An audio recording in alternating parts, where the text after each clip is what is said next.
চান, পরিবারে সুখ শান্তি সমৃদ্ধি চান এবং যাবতীয় মনস্কামনা পূরণ করতে চান বা সুন্দরভাবে নিজেদের জীবনকে পরিচালিত করতে চান, তাহলে কিন্তু নিজের ঠাকুর ঘরে এই 4টি জিনিস অবশ্যই রাখুন।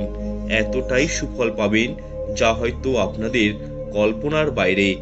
দেখুন বন্ধুরা, জীবনে চলার পথে প্রতিটি ধাপেই আমাদের প্রত্যেকেরই কিন্তু অর্থের প্রয়োজন পড়ে। তাই সবাই কম বেশি অর্থনৈতিক উন্নতির সাক্ষী হতে চান, অর্থকে ইনকাম করতে চান এবং অর্থ উপার্জনের জন্য মানুষ আজকের দিনে কি নাই করেন, দিন রাত্রি কঠোর পরিশ্রম করেন নিজের পরিবারের জন্য, অর্থনৈতিক উন্নতির জন্য। আজকের ভিডিওটিতে এমন কিছু নিয়ম সম্পর্কে আলোচনা করব, সেগুলো যদি আপনারা একটু কষ্ট করে হোক মেনে চলেন, তাহলে দেখবেন